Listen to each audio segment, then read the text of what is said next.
Brutus, Judas Iscariot, Benedict Arnold, Wang Jingwei, Robert Hansen, LeBron James.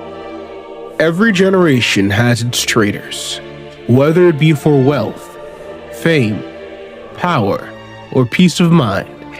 Brother will betray brother time and again.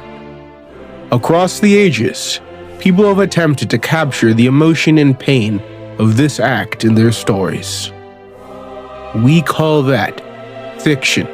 The very best of these, we call peak fiction.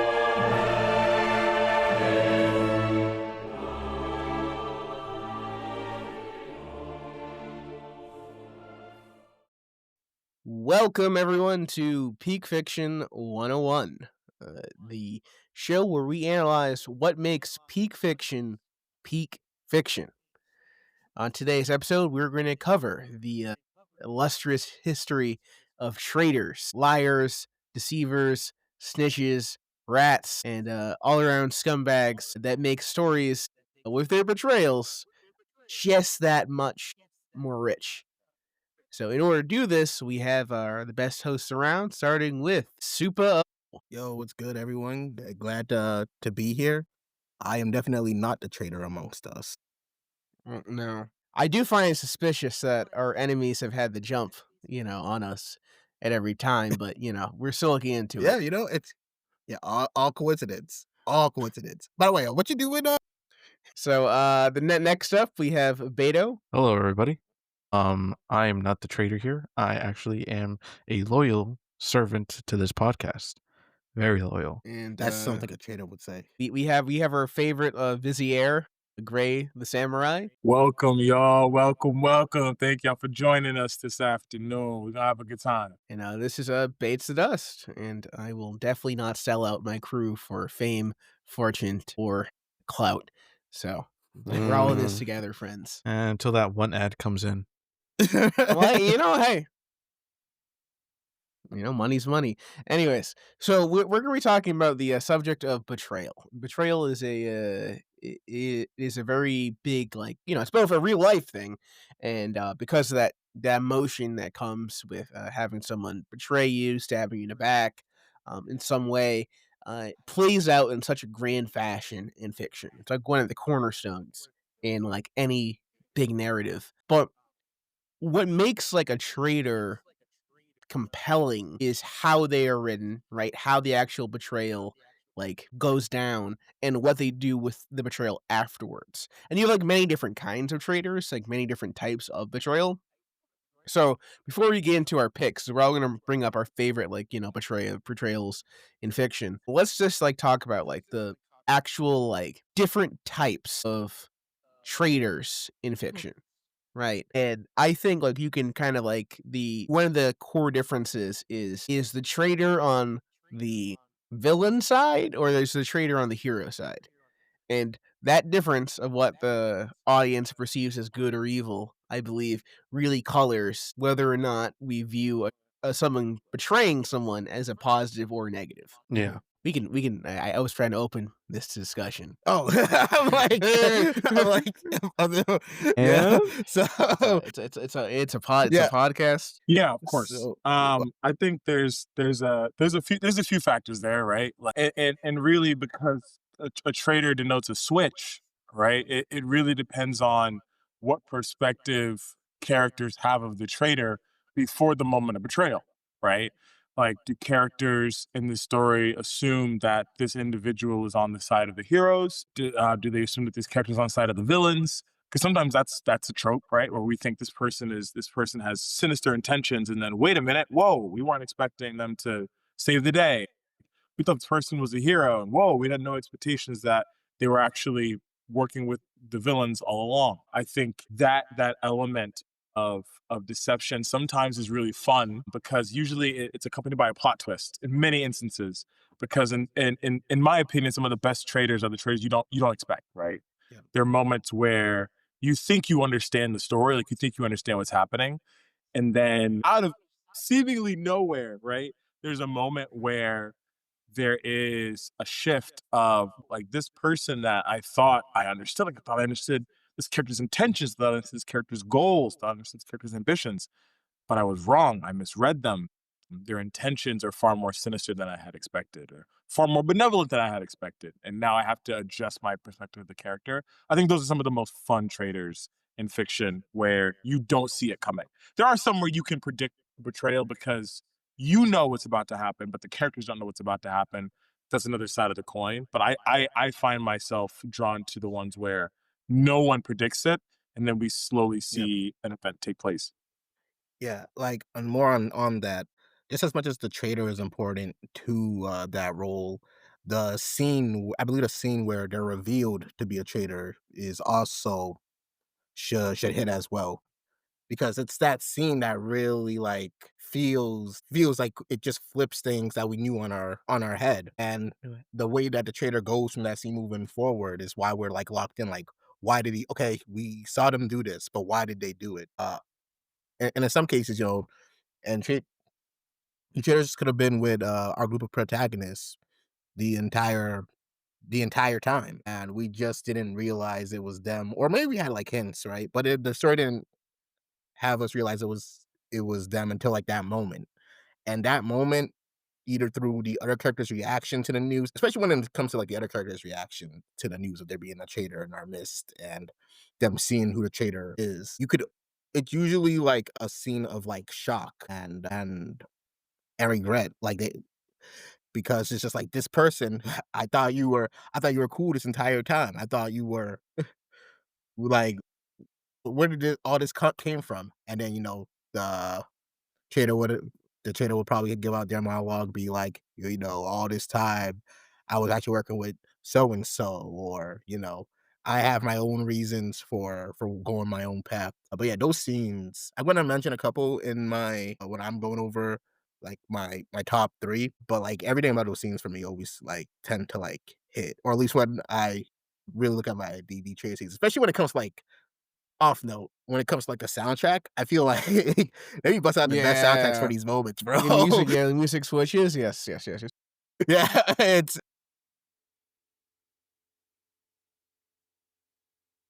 And Mm. I'd also say it depends on like sometimes the betrayal is because of a shift in ideology, right? And that happens a lot with like a person who's on the villain team, right?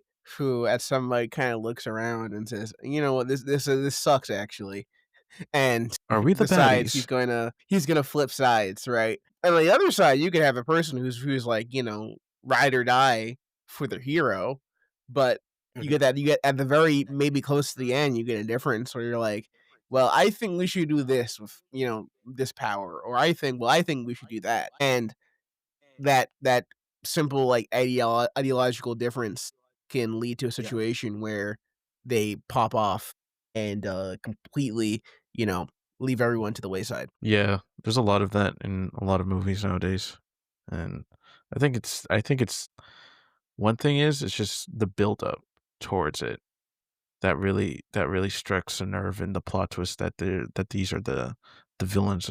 Well, not the villains, but just like the betrayer and the traitor. And there are some movies that I know that don't actually do it right. And hint, hint, they rhyme with a Wisney. Some Wisney movies Disney. they don't rhyme with me. Disney. Well, all right. Right, Wisney. you can. Well, let's talk about it. I mean, we don't have to just go run around like thing. Let's talk. Give us some. Give us some examples of honorable and dishonorable mentions of good traders in fiction. Good traitors. Yeah, the worst one I could think about is like Frozen. Yes, See, I thought you were gonna go for One and yes, Wish. It's just it. or Big Hero 6. Yeah, Is it one in Big Hero I 6 will set? say Incredibles 2 has a villain that kind of feels like, yeah, it's a plot twist, Yeah. but also it feels like it was plainly like it was like seen in a billboard, just plain as day that this is villain. Oh, like you would choose too obvious. Too obvious. Yeah. I mean, the twist villain, a good twist villain is also, I would say, example of a traitor, right, in fiction. Han's in Frozen not handled well because his flip from good to evil is too extreme. It's way too extreme. And he's doing Right. so much effort in like the first half of the Yeah. movie, right? As a positive force in his life. And then like he completely flips and goes, ha ha ha, I was evil the whole time. And it just doesn't hit the same. It screams of you had one story playing at some point, then you decided to do a different story at a different point, and that's why the change is so extreme. And I get it. You could say, oh well, that means he's more of like a perfect, kind of like traitor because you didn't suspect anything, but Yeah. it almost doesn't work because there's no way you could suspect anything. You had no evidence for any of it. He just comes out of nowhere for Your Honor, Okay. what's the evidence of this guy being a betrayer? He was mean to the main character. Just that one scene. Huh. Okay. It's crazy. I still haven't even seen Frozen up until this point. You have not seen Frozen. Spoiler Nah. alert. Interesting. Neither have I, but I have no intentions of seeing it. So You also have not seen Frozen. There we go. Okay. I Only only heard one of of the Let It biggest Go, and that's about it. And all right, fair, I guess. Not Um, everyone probably have seen. Okay, yeah, sure. I don't think it's as good as Wish, though.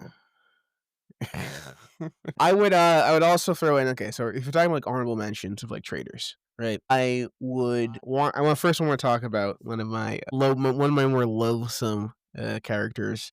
Even though I think he's a decent character, but he really frustrates me, and that is also we're gonna spoil yeah, there's a lot of stuff. spoilers. I mean, there's gotta be a lot of spoilers in There's it. a lot of spoilers. We're gonna Actually, yeah. at least announce it. We're gonna announce what the thing is before we say it, and there'll be timestamps. But we're gonna spoil stuff, folks. So it's gonna happen. You can't avoid it. Well, you could avoid it, Yeah. but I suggest that you don't for our metrics. The video's called Endure Top it for Traitors. our sakes. I'll start by saying Bode from Jedi Fallen Survivor. Jedi Fallen Oh, I didn't Survivor even finish. is Okay. yeah. See, he's already spoiled. We're already Dang it. we're going for it. No, why can't I play the game anymore? So Jedi Fallen Survivor, Cal Kestis, is your main character, and he's going through it. He's been through a lot. He as an ex-Padawan, he's trying to do his best to further the rebellion, but still in the early stages, right? He's not seeing the fruits of his labor, so to speak, and he's really struggling with the fact that his efforts doesn't feel like it's really yielding results. And he's given this like kind of this opportunity and access to this entire world that's kind of cut off from the rest of the galaxy that he could potentially lead people to or take for himself or whatnot. And he kind of wants to give it as an opportunity so force sensitives and ex-Jedi on the path can have like safety outside of the Empire. And then you have Bode. And Bode's a guy who helps you out, right? He's like this mercenary type, this gunslinger type, and he seems like really cool. And he has your back and he's on your side and he does different things. And it's going pretty good until it doesn't. Until you find out he tips off the Inquisitors and Darth Vader to show up at your base of operations and basically get a bunch of people killed. And he kills your master. And his reasoning for it, which is one of my least favorite reasonings for a traitor, is my daughter, my family. You don't understand. I gotta think about my family. I have a daughter. That gives me the excuse to kill everyone.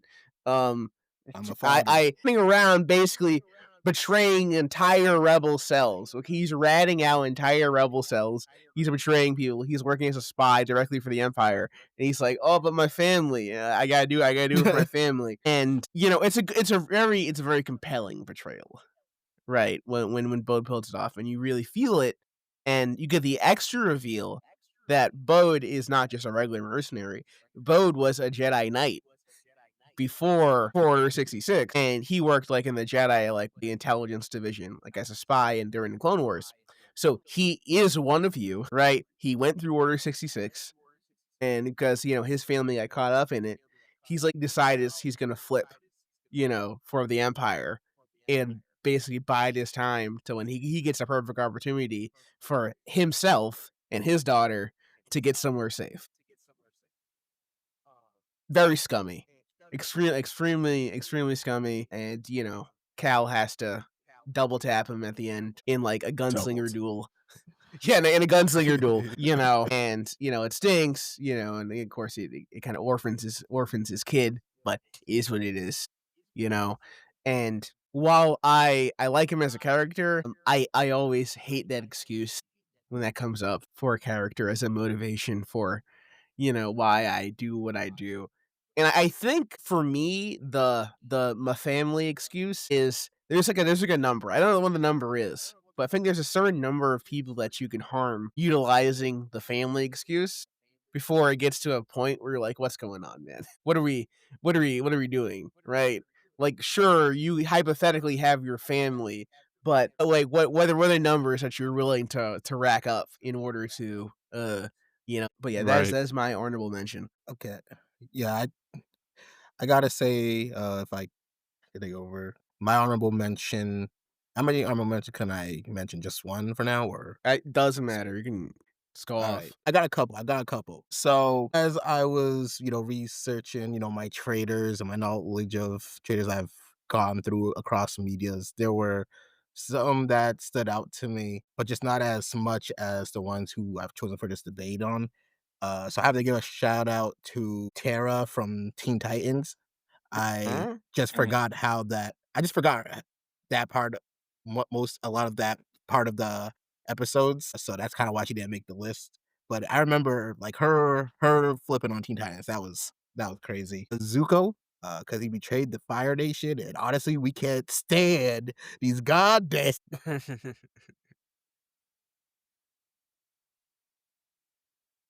Nah, keep going. Keep cooking. from Jujutsu Kaisen. He was more so like, because his whole thing was, man, I'm this powerful jujitsu sorcerer, and we deserve to be on the apex. We shouldn't need to like help these humans. In fact, these humans are like insignificant. And he's trying. He's throughout season 2. He's trying to be like in the beginning. He is trying to be like okay, nah, I shouldn't be thinking like this. I should help these humans. And then an event happened, and he's just like, yeah, nah, actually, it's up with them. It's up with them. I don't care. We're better. I don't.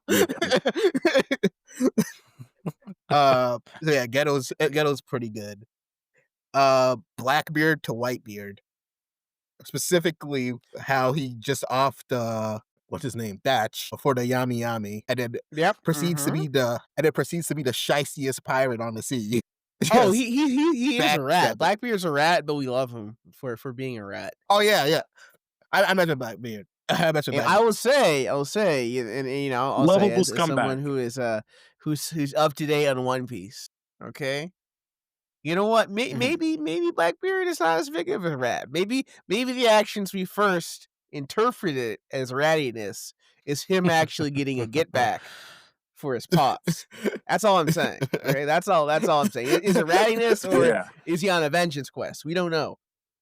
Is he Yeah. on a vent? I need I to see. mean, We don't know. We don't I know. too am caught up, and there is more dialogue to have around Teach that I not had previously based on recent discoveries. But for most viewers that are watching and reading One Piece, absolute scumbag, complete traitor to the Whitebeard pirates.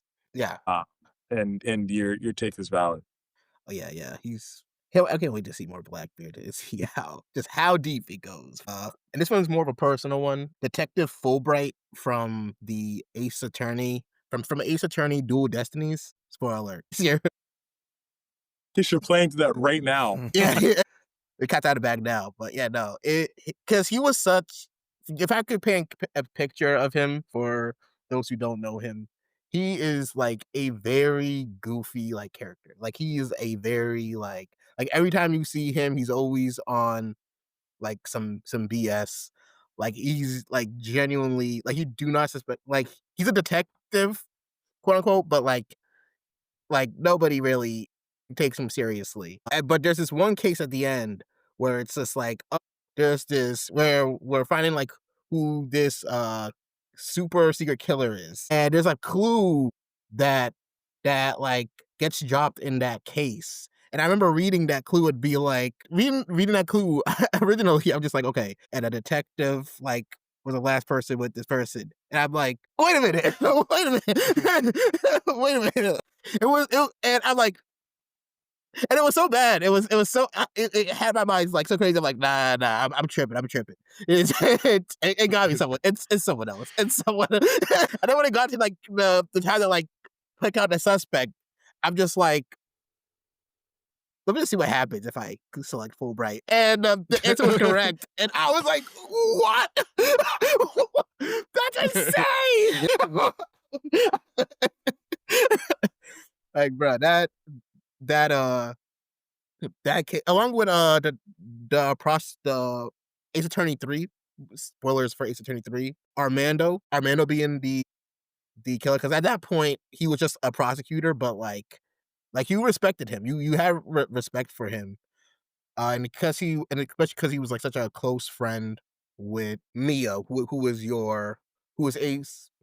Phoenix, who was Phoenix's former like mentor. But then it's like revealed that he had played such like a huge part in someone's murder later on in the game, and the clues were there. The clues were there throughout the game. And I there's a lot I like about Armando. He's just so smooth. Just so I can't hate Armando. And then my final one is gonna be Aizen. Spoilers for Bleach, Aizen. In case you avoided all the top 3 villains of all time list. Yeah, Top 3 just in anime case betrayals.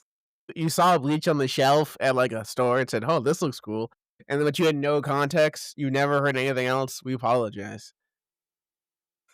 Spoiler alert for Bleach. Right, late with the spoiler alert, guys, but sure. But no, Aizen is nuts. Aizen is crazy. His impact to the story of Bleach and the fact that he like planned like everything, and like the way he reveals himself. I mentioned about like traitor reveals earlier and how those kind of scenes hit. His scene hit. Like, especially when he reveals himself and Ichigo's like charging at him. I believe he's at this point he does know Gatsuga Tensho, and he kind of just use his Gatsuga Tensho on him, and Ichigo's theme is playing in the background, and Aizen just stops it. He stops his attack, stops Ichigo's theme, and then Treachery play. Like, bruh, the fact his soundtrack is literally called Treachery. Like, this man is conniving. Aizen was a force. I would have got more in depth with him in my top 3, but like the other 3, I have more to speak on personally about. But yeah, no, those are just my honorable mentions. Okay, those are some good ones. Those are some good honorable mentions. I'm gonna my honorable mentions is simple. There was a person that was in my top 3, and then I thought about a bigger traitor that was more surprising for me. And so the 2 that I'm picking are high up on my list. If you've seen our top 10 One Piece villains episode of Peak of Fiction 101, then you may recall one of these traitors that's on my honorable mention list. I'm gonna name one traitor that, as a viewer, I didn't expect, and then I'll name another traitor where, as a viewer, I did expect. Like, we were watching the betrayal build to the moment where it took place. So my first one, and this is a spoiler for One Piece fans. So if you still watching and reading through One Piece and you haven't reached Wano, the island of Wano yet, you might want to, I don't know, bro. I'm sorry. I'm going to spoil something right here, right now about that arc. Conjuro is such a great traitor, bro. He's so good. He's so good. He's so good. He's so good Kanjo's because good. we did not see it coming as viewers. We didn't expect it. We thought that this unit that had gone through the trials of time to protect their leader and to make sure that he was safe and to make sure that he made it back to Wano and could lead. And this group were so tightly knit. But you had a ninja that was being protected by allies that were willing to be permanently injured to protect him. And like, we're talking loyalty at like an incredible level. People willing to put their lives on the line. And in that group, a real solid samurai. Think about a samurai. Think about a code of ethics, a code of honor, Bushido, right? All these elements are present in all of the members of the squad. However, one member was acting the whole time. He was never a samurai. He had no honor. He was a pretender. He was playing the role of a loyal servant. He was acting, and he was so good. The greatest method acting of all time. The greatest method acting of all time, bro. Nobody could figure it. Nobody knew. There was like an indicator, like something's off, but like nobody knew like who, what, how. How are they finding out where we're gonna be? How do they know all our plans? Ooh, and we're like, there must be somebody who's leaking this information. But who could it be? All these people are super loyal. They're super tight. It doesn't make sense there'd be a traitor in the crew. And then the artist that's really bad at painting, horrible at it, made a bird try to escape a pit. The bird had deformed wings, couldn't fly. Terrible artist. All of a sudden, he shows his hand. And what do you know? It's the opposite hand from the one he's used all series. He was painting with his non-dominant hand on purpose to fool everybody. He's actually nice. He's actually very skilled at his craft. He's like that. And he was just doing whatever he wanted to do. Ended up in a 1v1 against one of the samurai. Almost took her down lightly, like crazy character, crazy betrayal, heartbreaking. Because you believed in him, you trusted him, and he deceived you as a viewer. Phenomenal, incredible. But he's only in my honorable mentions because I got 3 better, and we gonna get to him. And now my second honorable mention. This is a betrayal that we saw coming, but that doesn't mean it hit any less. Yeah, You have. Yeah. Listen, Lion King, bro. You have a character in this film that is a relative. He's the king's brother. He's the prince's uncle. They said, hey, listen, you can't be in our kingdom because we don't really rock with the way you move. But we'll give you your own land. It'll be yours. Do whatever you want with it. I'm going to make sure that my family stays away from that land so that way you can operate the way you want to operate. Do what you got to do. We'll do what we got to do. We'll live in harmony, circle of life. Everything is going to be smooth. And then this brother says, I'm not really satisfied with that. I don't think it's enough. I'm going to need more. How about I keep my land and I take yours? Give me both of them. And I'm going to do it. I'm going to set it up in a way where I'm going to kill the king and blame it on the prince. And the prince is going to take the fall for the king's death, even though I calculated the whole thing. And he sets up this incredibly elaborate plan, has wildebeest essentially trample his brother to death. And he throws his brother at the wildebeest. Like, he basically murders his brother. It's crazy. And his brother, it's so crazy. The betrayal is so crazy because his brother, even in the moment where everything is almost done, right? His brother still hasn't figured out that he's being betrayed. It has not clicked. So when he's grasping at the rocks, begging for his brother to help him, his brother grabs him by the hands with his claws, digs his claws into his brother's flesh and says into his ear, quietly, long live the king. And then throws his brother to his death. Yeah. Scar was wild. Bro. Scar was moving different. Also, keep in mind, what I am describing is a children's movie. So imagine, like, young 8-year-old you watching a sibling murk his own brother and then pin the murder on his brother's son. And his brother's son actually is so calculated. His plan is so calculated. He actually convinces his brother's son that he actually is the one that committed the murder. And he's so good at this convincing, so good at this play. His brother's son abandons his own kingdom because he genuinely believes he's at fault. Yeah, That's wild. he only made one mistake, and that's He trusted his he brother to trusted finish the job. Yeah, that was a It big is. mistake. That was a big mistake because his grunts thought they finished the job, but they didn't. They didn't. They failed. So I mean, like through every step of the play, genius. And you know, even though as a viewer, to an extent, you know this guy is plotting to take down his brother, the betrayal hits so hard, it almost doesn't matter that you know it's coming. It still hits because his brother trusts him. His nephew trusts him. And he betrays not only his brother that he kills and his nephew that he frames, but then he's able, when he gets the kingdom, he betrays the servants. He betrays the servants that helped him get there in the first place. And at the end of the movie, the lick back is the servants that he betrayed that lived kill him. Crazy movie, bro. I Yeah, wouldn't the fact say that he the hyenas. He betrayed the hyenas, bro. They thought they would have a food to eat. They thought they would have things that would help them survive. And he gave them nothing. He gave them dirt. He paid them dirt. Yeah, he That's promised them betrayal. that By he promised definition, them that's food. betrayal. He promised them I like trusted land. you Well, to I take know. care of us I and I thought it was just that he ran the kingdom into the ground, and instead of a sustainable system where some animals got hunted and some didn't, they basically created like a hyena's own reign, and that basically depleted the animals. That's what I thought. he did.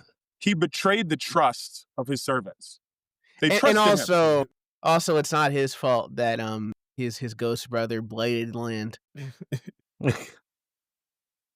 Hey man, listen, you're right. But 'Cause he- there's a lot of elements that happen in this story that eventually led to his demise. But his nephew wasn't. He was with the smoke. That Gotcha, last yeah, fight yeah. was cold. That last yeah, fight like was cold. yeah, But like those are my two honorable mentions. You know, one we expected, we knew it was coming, but it still hit like crazy with Scar. And then the one that we weren't expecting, One Piece, Conjuro, incredible betrayals. yeah, Wait. just a little bit on Scar. That's okay. Oh yeah. Oh, you Uh, had a point about Scar? Yeah, you Oh did. yeah, nah, I was just gonna say, Scar really tricked everyone, man, and it's crazy. He really was the Lion King. All right. Now Okay, moving on. thank you for your contribution. You know, I see what you did. I don't even know why it bothered. Yeah. I don't even know why it bothered. And the thing about it, the worst part about it is, as soon as you started talking, I already knew from your cadence you were lining it up. You were lining it up. He can sense it. I was like, I could sense it. I could sense it a mile away. I know. This is what I had to deal with. Okay, this is what I had to deal with. Right, but Beto, you can have actual discussion. yeah, I only have simple two honorable mentions. The reason I put them as honorable mention, one of these is because I didn't really play the game, but I was watching a playthrough of it, and I was just amazed about this betrayal. And is the video game A Way Out. It is a video game where you Yeah, play the prison as one. two individual, like I think you can either play two people or just single player, but the whole story is just about two prisoners are trying to find a way out, pun intended, of their prison cell. And while you're playing the game, you're very much getting in tune with the characters. You're getting so invested into the story and just with all the other things that's going on that you can do while playing this game, and you're trying to survive. And towards the climax of the story, you realize that one of the characters is not who they say they are, and and the character is actually a police officer playing undercover to capture the actual prisoner to retrieve something that he stole.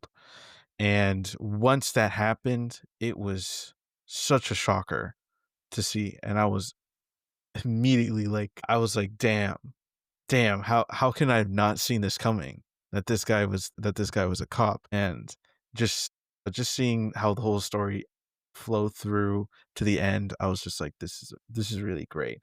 Wish I could have played it, but I didn't think I never had the time to play it, or I just never did. So I just watched the walkthrough, and just watching it was like really, really great. So that was one of the honorable mentions I have for this. But if anybody has any points about that, it was funny. Like it's well, yeah, It was a a crazy good part. twist. Yeah, the he was a Fed. The twist was pretty good, and then they recreate the ending of Heat Yeah, as there's a duel. They duke it out. And they run around the warehouse, or they're running around some kind of like warehouse construction zone Yeah. or whatever, sniping at each other. right. And my other one, it was a pick between two, but I guess I'll just choose Reservoir Dogs. If anybody has not seen Reservoir Dogs, sure. It is one of Quentin Tarantino's first films, and it's a great film. And just getting to the betrayal of who the character is was interesting to see. And it wasn't a big shocker and a big betrayal. It just felt like a good informative part of the story, and I thought it was very interesting. And just the outcome of the situation was really interesting as well, and quite honestly a gory mess, I would say. Yeah, the way it Okay. all ended up. All right, right before we get into we were saying something. No, I was just saying. I was just curious. Okay. So Reservoir Dogs a movie? Yes. Yeah. Okay. It's the one I think it's like they do a robbery, and then they all have the code names, the different color code names, like Mr. Pink and Yeah, Mr. White. Oh, okay. Yeah, I and think I've Mr. heard. Pink, Mr. Yeah. Blue. Yeah, the whole movie takes place after the robbery. It goes wrong just from how they communicate with each other, and how things are presented throughout the whole entire movie. They're just figuring out what went wrong and who was the actual rat of the whole situation. Okay. I Great got film. two more. I have two more honorable mentions right before we get into the meat and potatoes, and I Yeah, have come to. I gotta bring them up. All right, one, The Matrix, Cypher. What a rat. Okay, What a rap. because I like don't. on one hand, I kind of get it. Okay, I kind of get it. Right. I can sympathize. I can sympathize with Cypher. Okay, I can sympathize with waking up for the Matrix, and then you gotta live in you gotta live on In Babylon the slums. 5, and Yeah. you gotta eat the slop, and you're in like everyone's running around in rags, and you're like, damn, this sucks, bro.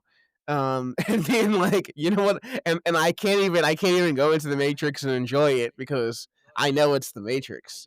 So I can sympathize with just saying, "Hey, man, put me back in." But the way he slimes out his entire crew is so foul.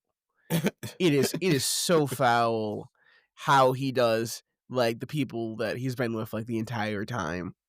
For this chance to go back. Um, just like with ripping people around the Matrix and killing them, and thankfully stopped. But I think he was a pretty compelling character, and he added like that the extra bit of like tension in the Matrix, and also he was a good conduit for the conversations that the Matrix provoked about the nature of what you perceive as reality. Right, when he talks about he's eating the steak, and and he's wondering because it tastes like chicken, everything tastes like chicken, but is that because it's the Matrix can't figure out how you taste right, or is it this or that? And he has this like big thing, and he's like, I don't want to think about any of this. And I think that's a good allegory for people who, if you've ever had like a sort of conscious thing, especially like political consciousness, and you can start to see how things are in the world. It can suck.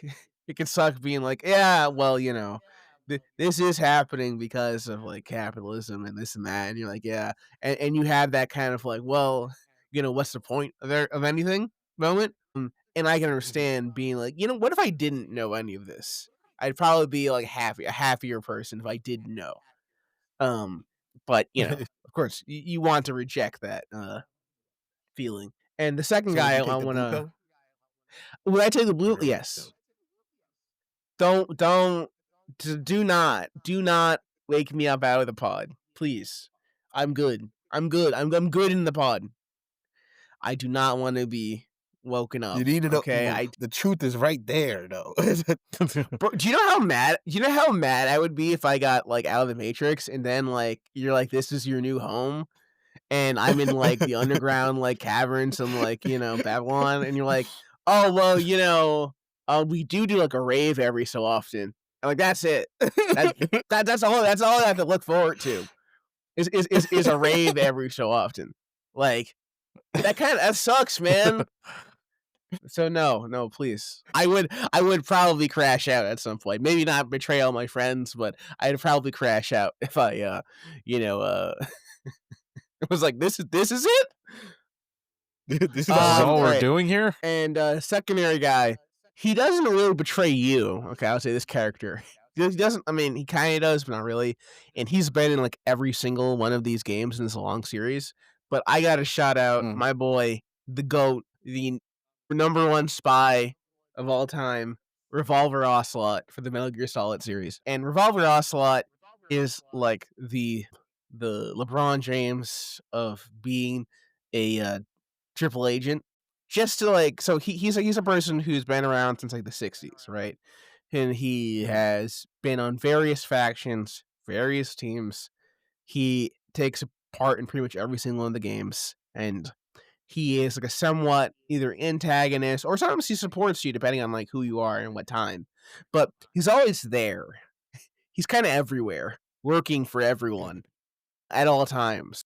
And he is so unpredictable in his loyalties that he's not even necessarily loyal to himself, because you have instances where he will hypnotize himself to believe something to further his plans. For example, there's an entire plot line in Metal Gear Solid 2 where he has basically lost an arm in Metal Gear Solid 1, and we replaced it with the arm of Liquid Snake, right? And Liquid Snake is like the brother of Solid Snake, and it's hinted he has like psychic powers. So he at different points in time, he's like, I'm being possessed by like the arm, right? I'm being possessed by like the spirit of Liquid Snake, right? And he'll do the thing, and then like Liquid Snake will pop out, and like he'll talk in the Liquid Snake voice, and he'll be like, actually, I'm Liquid Snake now, I'm your brother, right? And then he like, no, and all this stuff, and it's revealed in Metal Gear Solid 4 that actually he hypnotized himself to believe that he was being possessed by Liquid Snake so he could further his plans. He's very chaotic. He finally goes out in Metal Gear Solid 4, doing like, fist fight with a snake, but he's on every team.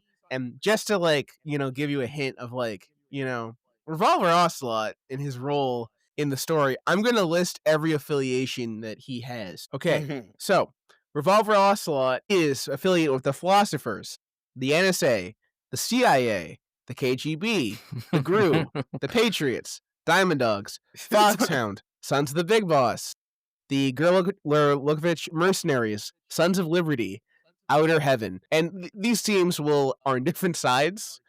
He's on everyone's side. I don't know why anyone works for Revolver Ocelot at a certain point, because he's been with... He will betray you, and he will backstab you. But he's very lovable. Yes, because he very rarely backstabs you. He's usually an antagonist role.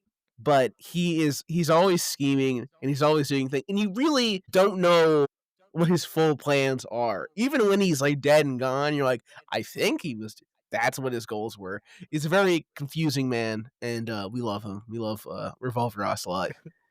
What a strange, weird character. All right, so we got the honorable mentions out the way, so we can... You're good. Okay, we have the honorable mention out the way, so now we're gonna hop into the actual, like, our favorite picks. So we can start with eeny, meeny, miny, Gray. You want to give your first pick? Yes, I would love to give my first pick. My first pick, and this is a spoiler if you have not played or watched the TV show The Last of Us. Not playing that. And so I'm just got some context. So in this world of The Last of Us, there is essentially a cure for cancer. Oh my goodness, we have been waiting for this forever. A cure for cancer. I can't believe we found it. However, the cure for cancer ends up having traces of fungus in it, and the fungi end up turning people into monsters, so to speak. These monsters respond only to sound, and they will simply attack wherever they hear. And they make a clicking sound that they use as like a type of sonar to hear things in their environment. And so they're commonly referred to as clickers. The entire show centers around the remaining people that are still alive, trying to find the cure for this horrible pandemic that was caused by another cure. So therein we find the name of the series, The Last of Us. Pretty much without prejudice, anyone who is bit by a clicker turns into a clicker. And this is kind of like the way that all these humans have survived, was by killing these monsters or by avoiding them. Those are kind of your only two options. However, Or in the the, game, the I'll say, because I don't know if this is a show, but you have to breathe in. You can breathe in the spores. That's Yeah, also how yeah. it spreads. So they have to mask. They yeah, have to put on breathing in like the different spores as masks well. and stuff. Yeah. Yeah, the spores will also turn you. And so we have a character named Joel who has unfortunately lost his family to these monsters. His brother is in a far off location, and he uncovers a girl who, for some reason, isn't affected when she's bitten by clickers. She's somehow immune to clickers. And this group called the Fireflies essentially want Joel to transport this young girl to their base so that they can use her to attempt to find a cure for this pandemic, right? Girl's name is Ellie. So Ellie and Joel go on this very long journey through this story. And really the objective of this journey is to allow both Joel and Ellie to save humanity, right? This is a very lofty goal, but it seems possible because for whatever reason, this particular girl is immune to this horrible disease that's infecting everyone. They make it. Wow. Incredible. The moment we've all been waiting for. In the story, they finally make it to the Fireflies base. It's very challenging. They went through a lot of struggle to get there, but they eventually make it. During the story, they build a very close bond. They are more or less tighter than family, and there's an incredible amount of trust that's been built between them. Ellie has gotten to a point where she genuinely feels like she has the potential of saving the world, and Joel feels a strong connection to her and a love and affection for her. And he cares for her deeply, right? So they have this very tight bond. When they finally make it to the Fireflies base, Joel finds out that the procedure that the Fireflies would have to go through with Ellie that would allow them to save all of humanity will actually end up costing Ellie her life. And so Joel makes an incredibly dramatic betrayal of his choices for the entirety of the series up to this point.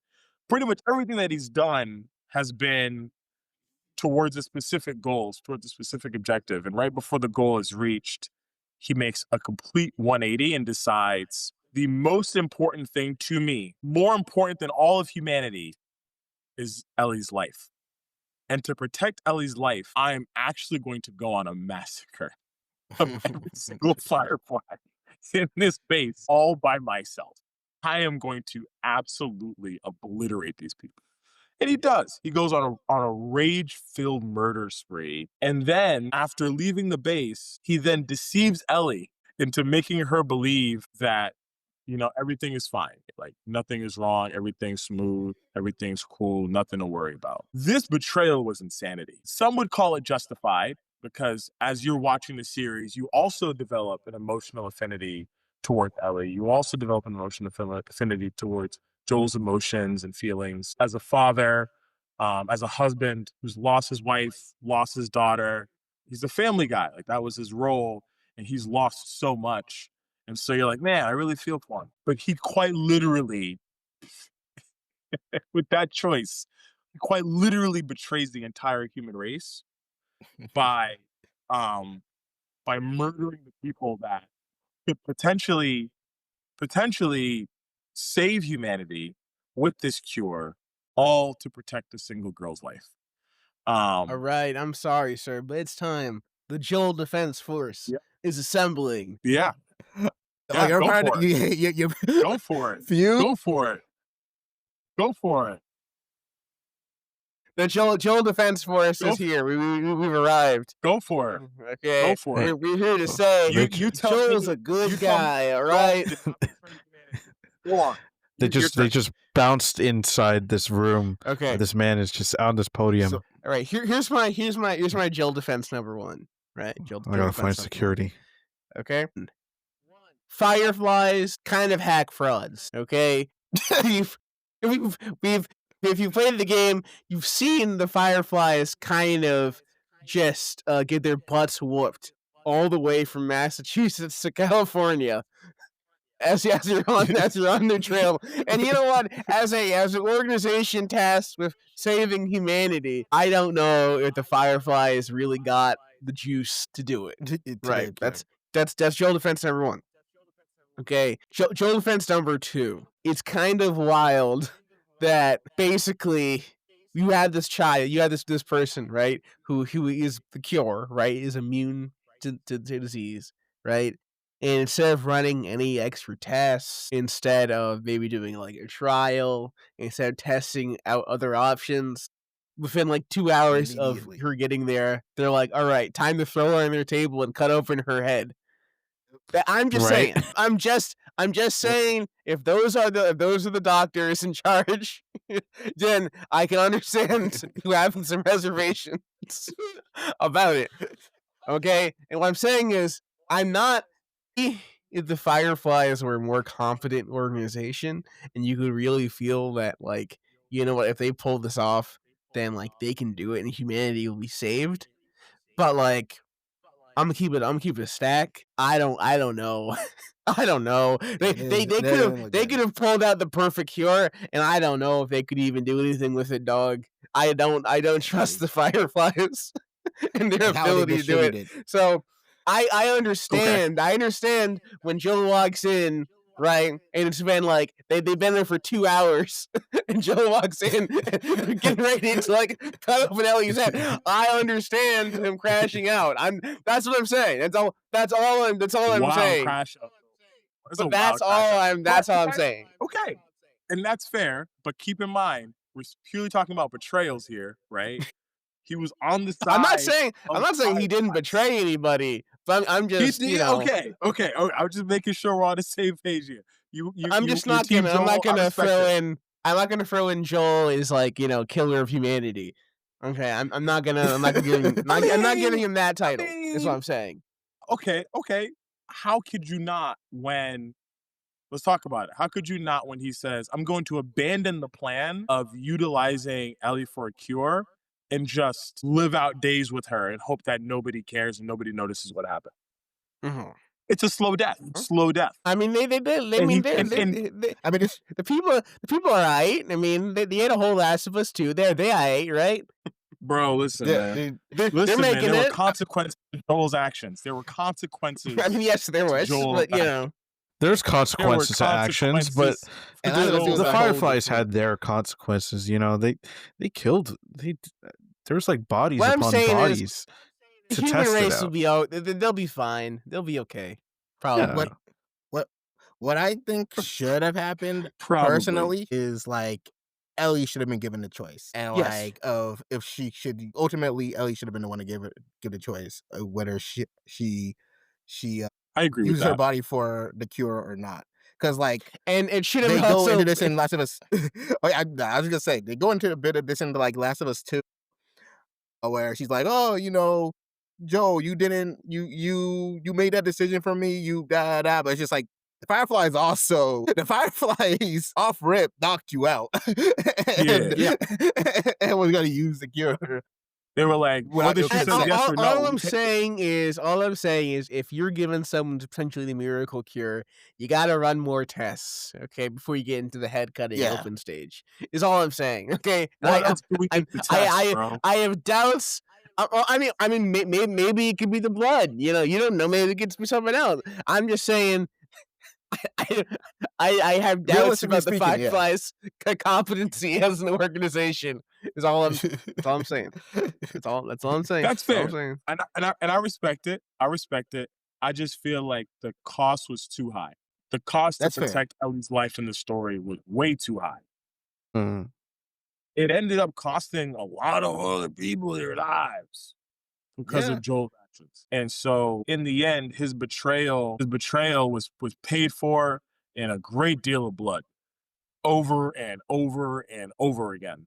It turned into an extremely vicious cycle that just kept steamrolling. It just kept getting heavier and heavier. But because of that, because Joel's betrayal ended in an extreme amount of bloodshed, he's made it to my top three. To my top three greatest traitors in fiction. Because to abandon the entire human race is kind of crazy. Like a lot of Hey, the but he people did it that for I his have on daughter. my list, a lot of people I have on my list definitely had consequences for their betrayal toward the group. But this was pretty heavy. That was a pretty wild situation. Yeah. Okay. That's my first. All right. That's my first. Move Are we on to gonna our go one at a next, time? We're going around. Yeah, we're going around. So our next candidate is Beto. Please talk about how the mean robot hurt you. Yeah, you know, those pesky robots. You know, when I was a kid, I always was like very happy to see Transformers back in theaters every single time. And the year of 2011, when Transformers Dark of the Moon came out, I was so hyped, so pumped. Little me was giddy. And upon seeing the movie and seeing who our characters are, I was very interested. And then I'm like, ooh, who's the Sentinel Prime? He's so cool. And then towards halfway through the movie, he just says, I made a deal with Megatron, and shoots Ironhide, which just is the first betrayal of my childhood right there. I couldn't believe it. Yeah, Sentinel Prime is like I would say is one of the traitors that I've remembered in the fiction, because it's he just betrayed his tribe, his group of people of the Autobots, and it was like, it's a crazy thought to just go ahead and do that, and just making a deal with Megatron like that. And by the time I've like learned more about the Transformers lore, it just seems like anytime you hear Sentinel Prime, he's 100% going to be an op or just a bum, which is just funny to me. Now, what was just to go back? I think he was, because that was the one where, because it wasn't just Megatron. He wasn't just telling you about the Megatron. There was a different faction, right?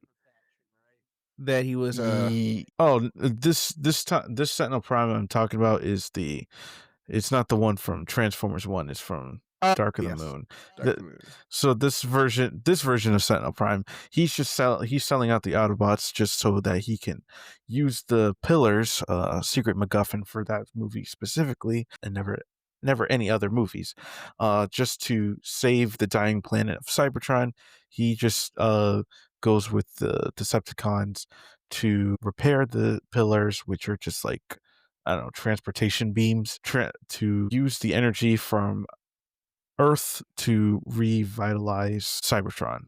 So just kill Earth, save Cybertron. And that was a big no-no to most Autobots. Yeah, and what he did to the Autobots was wild. I mean, what he did to like Jazz, and then just in general, it wasn't Jazz. Was it Jazz or was Ironhide? Ironhide. What did Ironhide Yeah. was wild, and his just general backstabbing. Very good performance from Leonard Nimoy, inexplicably, and just he goes out amazing voice acting.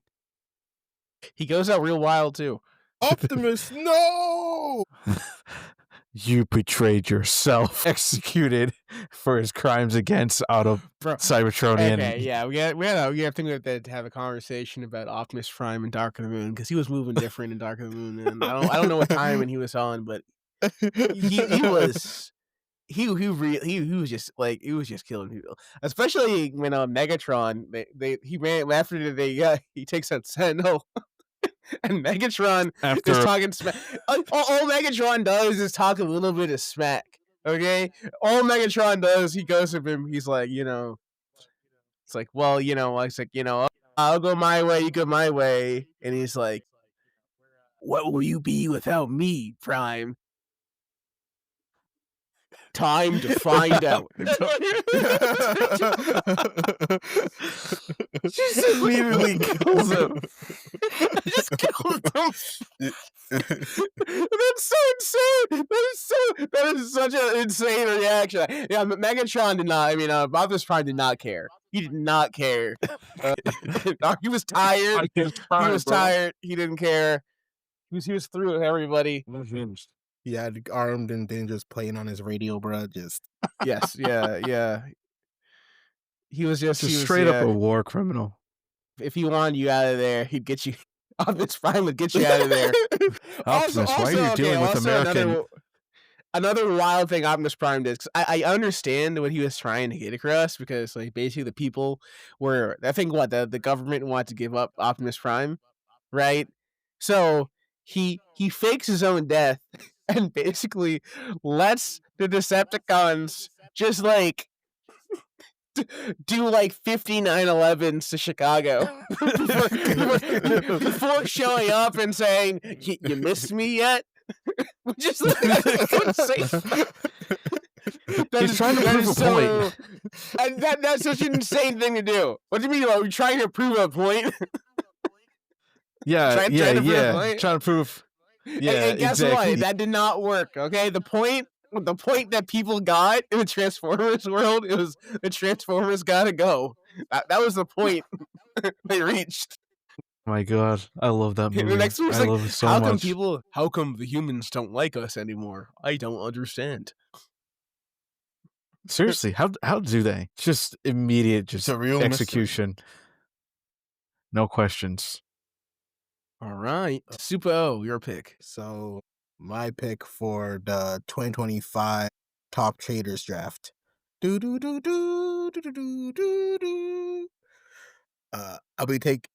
take my draft to OG Naruto. Well, specifically Naruto in general.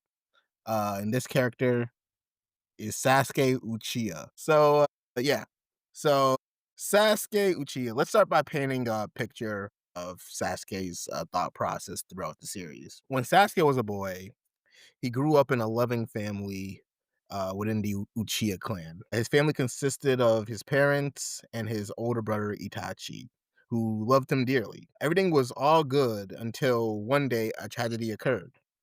On his way back home, Sasuke found a horrific sight waiting for him at home. Everybody, not one single soul, everybody in his clan has been murked. And he went to his home and found the same thing that happened to his clan also included his parents, as he found his parents dead on the floor. However, there was one person that was standing there. In the midst of all this, that person standing was his brother Itachi. And at first, Sasuke didn't realize what was going on. He's just like, "Yo, big brother, someone killed our clan. We got to get out of here, you know? And what's going on?" And then, Itachi throws like a shuriken at Sasuke, kind of nicking him a bit. And Sasuke's just like, "What's going on?" And that's when Itachi revealed that the killer that murked their entire clan was him. And not only did he tell Sasuke what he did, he also put Sasuke in a genjutsu, relaying his massacre over and over. So Sasuke was kind of getting his mental state was already like getting worn down. And after all of that, he left Sasuke with nothing but with nothing but feelings of loneliness and hatred. And this hatred led to a desire for him to get stronger for revenge. So, fast forward a little bit later, the events of there's an event that happens where Itachi shows up in the Leaf Village, and he's there primarily for Naruto because he's part of the Akatsuki organization, and the Akatsuki's whole plan is to gather all the tailed beasts. And before that moment, Sasuke heard that Itachi was in the village, and I just want to like highlight just a little bit of just a little scene here. Sasuke heard Itachi was in the village. That made him furious. And like, it wasn't, and I feel like it wasn't even just because Itachi was in the village. I feel like it was also, it feel like it was because he not only was attacking the village, but he was in the village for a completely different reason. He wasn't there to see Sasuke. He was there for someone other guy. He wasn't a concern for Sasuke. He was like, bro, you got the nerve to show up here and not like Not bro, what's address up? me? Like, it's crazy. Right? Like, It's like- so nah, he had to pull up on Itachi. He's like, Itachi, you killed our clan all those years ago. I'm here for revenge. I'm here to get it back in blood. And I'm gonna take you down right now. He did not take him down right now. He did not. In fact, he got low diffed. He got pinned up against a wall. Pause. Then by the throat, bro. Like right by the pause again. throat. Yeah, it was too early. Way too early. And Itachi just like, hey, you don't have enough hatred. He left him with that, with Sasuke just feeling so as useless as he did when they were kids.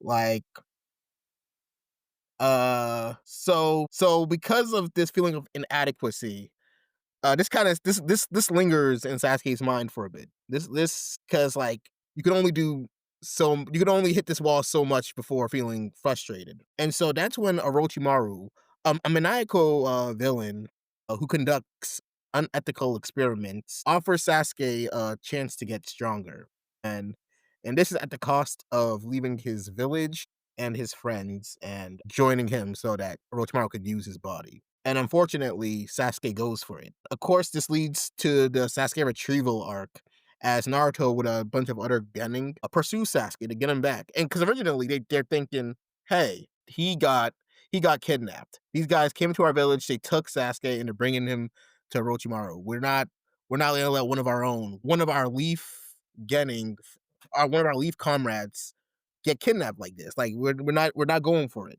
But when Naruto catches up to Sasuke, that's when Sasuke reveals that he went there according to his own path. And this leads to a huge battle between both of them that ends in Sasuke's victory. So he pursues Orochimaru further, all in the name of strength. Now later down the line, as the series goes on, we see Sasuke's side a bit. You know, he has many instances of going up against multiple Akatsuki members. He's fought Orochimaru. He's fought Itachi at this point. He's been But he's learned a dog-walked lot by more. Killer Bee. He has been dog walked by Killer Bee. Yes. But look, at the end of the day, though, as he's going on his path, he learns a bit more. He learns a bit more about the massacre. He learns more why Itachi did what he did. And after like 3 years, at the tail end of the Ninja War, Sasuke is seemingly is beside his team again. And it feels all right. You know, it feels like nothing's changed. Like he's always been there. And at this point, all that has to be done, right now everyone's trapped in the Infinite Tsukuyomi outside of Naruto's team. And all Sasuke has to do is just release the jutsu and we'll be done with it. And Sasuke's like, yeah, I released the jutsu after I killed them 5 Kages though. Let me slide them out real quick. Because now his goal shifted to rebuilding the world. Because the 5 Kage has put in an old flawed structure that in the long run has cost so many people innocent lives. You know, he's just sick and tired of like always following the structure of this world. You know, the structure of like people just killing each other. Itachi was revealed to kill the Uchiha clan because the Uchiha clan was going to rebel against the Leaf. Because the Leaf, and if they rebelled against the Leaf, that would have caused a whole civil war. I don't want to get too deep into it, but it essentially, if the Leaf was better managed, it's arguable that, you know, the Uchihas would have still survived, you know? But throughout the series, especially up to this moment, Sasuke always walked the path of an Avenger. I've always felt like he was like avenging something. And to do that, he had to he has to completely, when you become a traitor, you're breaking connections. You're breaking bonds that you previously had for your own goals. And no one breaks bonds more than Sasuke Uchiha. He broke his bond with Naruto, with Team 7, with the leaf. And honestly, as he still keeps going, he's breaking even more bonds. He broke the bond with Orochimaru, and that's the man who that's the man who took him in. you know, he granted it wasn't much of a bond, but he killed off Itachi. Like we see, and he's kind of like on the opposite side of Naruto, where Naruto gains power through all the bonds and relationships he has. Sasuke's gaining power through all the severed connections. And there's like a really good portrayal of this in the final fight, either where you watch the anime or, in my opinion, I prefer how the game Naruto Storm 4 did it. Where once that final clash, and Naruto's gonna do his Rasengan, and Sasuke's gonna do his Chidori, and with Naruto doing his Rasengan, you look behind him and it's like all the people he's ever met. It's like 1,000 people. Everyone's depending on him. Just tailed beast. Like it's a whole like army. But on Sasuke's side, it's just like a few people passing by because like he's cut off just so much. He's cut off himself from the world just so much, and that's just a really beautiful shot to me. And he says it's interesting to me because like everything Sasuke does is to get power at the end of the day. And he wants to get power. He wants to get enough power that doesn't make himself feel useless as he did on the night of his family's massacre. Because ever since that night, he's had that mindset to get stronger. And he'll literally do anything for power. It's really his tale is really a constant reminder of what happens when you pursue power by any means. And that includes, like severing ties and whatnot. Like there's like a movie coming out called like Him, which is pretty much about like an athlete. It's like an athlete trying to get bigger and bigger, but he's gonna like presumably gonna cut off he's gonna be sacrificing a lot of things in his life. And that's kind of like what Sasuke is going through right now. Like he sacrifices so much and he cuts off so much people uh that it's all for the sake of power. All for the sake of power by the end of the day, you know what I mean? And Yeah, it's like the obsessed artist. yes, yeah. He's just so power obsessed. The fact that his betrayal to the leaf is still so like significant to this day because it's just so much. There's so much about it. The fact that how it motivated Naruto to get stronger, how it benefited Sasuke, like, and it's one of those things where it's just like you look back on it and it's just like if he didn't leave the village, would he be as strong as he is now? And that question's always up in the air. You know what I mean? But yeah, no, Sasuke is one of my. That's why I really appreciate Sasuke as the traitor. That's why he's one of my top traitors. Yeah, so I think Sasuke is definitely a very good candidate for like top betrayers because he does betray a lot of people. And when Sasuke turns around at the end and is like, I should be the Hokage of the village. Yeah, that was the most like, what are we doing here? What's going on here, folks? Nah, bro. Sakura said I could do it too. Y'all want to do it? Let me do it. No, what was really I would egregious was when say- Kiba said it. He's like, I could be Hokage too. Not with Fang over Fang, Sure I'm you afraid. So my pick for traitorous character I'd like to really highlight would be Nishkiyama from the Yakuza Like a Dragon series. And Nishkiyama is the best friend. He has Akira Nishikiyama. He has like some characterization and extra characterization in the Yakuza 0 and Yakuza Kiwami, but his original kind of like main story is from the first original Yakuza game. But he is like the sworn brother of the main character of the series, Kiryu. And kind of like how last week we talked about like Tetsuo in Canada, where you have this like big brother, kind of little brother relationship. Akira Nishikiyama, or Nishiki as he's called, is always been second fiddle to Kiryu, right? Because Kiryu is such an amazing person. Like everyone loves Kiryu. He's very competent. He's he's extremely strong, right? Just by default, he's extremely strong and very adept at fighting, and he commands such respect. And whenever he wants to do something, he'll fight everybody to do it, and he'll get it done in a way that like other people can't. And he betrays. I mean, I say he betrays Kiryu in like two kind of ways. In Yakuza 0, which is like a prequel, Kiryu basically runs afoul of the Dojima clan, and they're all out to kill him. They're all out to kill him. And they're all to hunt him down. And And Nishki, since like he's his like brother, basically says like, you know, he's looking, he's reading tea leaves. And he's like, I don't think my brother can make it out of the situation. And I know that if they capture him, they're going to torture him. They're going to do all this awful stuff to him, and make his life like hell. So he basically takes Kiryu out to the woods and puts a gun to his head and is like, I'm gonna basically put you down like this, so you don't have to go through everything that you're going to go through in the future. And as a result, you know, Kiryu's able to basically talk him down because he wants to shoot Kiryu in the back of the head, but Kiryu turns around and says, well, if you're shooting me, look at me, you know. And Nishiki kind of realizes the error of his ways, backs down, and decides, you know, okay, I have to. I'm gonna stick by Kiryu. Right? And then from there, you have this kind of triumphant, like, we're together, we're brothers. By the time like Zero, like Nishiki is actually the one who's pulling Kiryu back from the brink.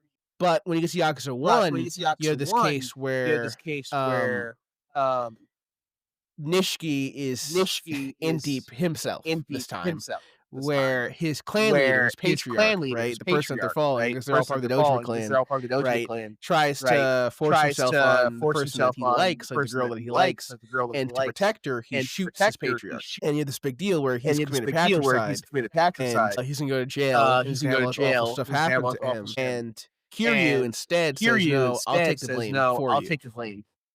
And he basically takes a charge for Nishiki and takes like all the blame and says, I'm the one who killed my clan leader, right? Basically getting himself out of the Yakuza, and he gets thrown in prison for 10 years. And now when Kiryu is out of prison, right, and when the game starts in earnest, right, once you're out of prison, Nishiki is a whole different character. He's a whole different guy. And he goes from this kind of like Tetsuo, kind of like little brother guy, to this like commanding villain character, to the point where he's basically betraying everyone on his way to the top, right? Where he wants, like, there's this big plot of like about 10, like to get this 10 billion yen, and he kills like Kazuma, who's like both of your guys' father figure. He sets up Kiryu for different things, and he is determined, right? He very briefly attains like the top, right? He becomes leader of the Tojo clan for a very brief period of time. And Kiryu has to be the one to take him down. But what makes the betrayal like so stand out is you get this extra context, and you see that while Kiryu was in prison, he had to deal with all these trials because no one respected him. Because everyone was like, basically, well, it should have been you in prison, and Kiryu should have been out. Because Kiryu could have led the clan. Kiryu would have done this better. Kiryu. And to the point where, you know, because he has no respect and whatnot, he finds like this, he's a circumstance where his sister dies, right, from something that was preventable. And his own men that don't respect him are basically coming at him and taunting him. And so you had this really great moment where he basically like stabs a guy, right, and he crosses this threshold, and it's like, you know, actually, it doesn't matter how many people I kill to get to the top. I'm going to get to the top no matter what. Right? Whoever's in my way, whatever. And he has this moment where his hair, when he's like a good guy, is kind of down, where it's like, he has like this kind of long hair. It's like, you know, down, like, you know, to the sides. And he stabs the guy, right? His hands are covered in blood. He slicks back the hair. And he gets a whole new hairstyle, and instantly becomes like the coldest villain from that point. And they have such a great dynamic, and I would like, what I want to like really exemplify is so much of like what like in Yakuza is, you had these big moments where characters face off with each other, and it's kind of ridiculous, but they'll grab, they wear suits, and they'll grab like their suit jacket, and in one motion take off with their suit, their shirt, undershirt, and all one thing. And so they'll fight shirtless, but they'll have the Yakuza like tattoos on their back, right? And the tattoos represent themselves as characters and like who they are. And Kiryu's tattoo is a dragon, because he is like the dragon of Dojima. He is this strong force, right? That like has such like an indomitable will. But in kind of playing the inferiority, Nishki's tattoo is a koi. And the way it goes, like in the mythology, is if the koi can swim, right, for the Dragon Gate, if the koi can swim all the way to the top of the waterfall, then he can become a dragon, right? If he goes through this trial, he can too become a dragon. So you had this moment where, he starts off in this lowly position, always below Kiryu, but through his backstabbing, his betrayal, and his scheming, through everything, right, for that brief period of time, he managed to become the Tojo clan leader, and he managed to be at the literal top of like the seat of Tojo power, which is the Millennium Tower, right? And he's the koi that swam all the way up the top and has become a dragon that can rival Kiryu. And for that brief moment, he can actually rival Kiryu in like fighting ability, in power, in all this stuff. And he had, in order to do that, because he does not have that same internal strength that Kiryu has, he had to betray everyone. He had to do all this like dirty stuff to get to this moment. But as a result, now he is sitting at the top. But it's that moment like where he basically realizes when he gets there and Kiryu beats him, the futility of it all, and sacrifices himself basically to go out on his own terms. But it's such a really great like dynamic, and the bonds that they have, even though Nishiki dies in the first game, it colors who Kiryu is and his experiences and how he interacts with like everything else in this series that has like at least like 7 more games with Kiryu, right? And it's a really like the central kind of betrayal of Nishiki and how he like fell is really defines the Yakuza series in a really great way. Okay, I have a question for you. How should I ask this? What game do you think should, for people who haven't played the Yakuza series, or just those first 2 games, do you think people should play because there was the prequel, but game wise it comes out after 1. Do you think people should play 0 first before 1? Yes. To Yeah. get Easy. That's an easy that's question. how. Because especially because since the version of 1 that you'd probably play would be the Kiwami edition, and the Kiwami edition has extra cutscenes and stuff with the idea that you played 0. So yeah. Oh, okay. No, makes sense. Yeah, because I played both games, and Ishiki and 0. Because I played 1 first, Kiwami 1 first, and I liked the heel turn that Nishiki did. I think that iconic scene that you pointed out where where he slicks back his hair. That stuff's great. But I didn't in the first when I originally played the first game, I didn't feel that connection, or at least I would say I didn't feel the connection between him and Kiryu. But I'm like, it's not as deep as I think the game would want me to feel. And then I played like the prequel, and back that comes like after that game, and like, bruh, Nishiki's literally like little bro to me. like Nishiki's literally like that game made me really feel like really made me feel like if there was some way Nishiki survived the first game, I want him to so bad. He needs a redemption arc. Like, maybe you'll see him like in one of the bars, like those other characters that die and show up in the bars in the later like the Dragon games. Well, Yeah. maybe. To be continued in part 2.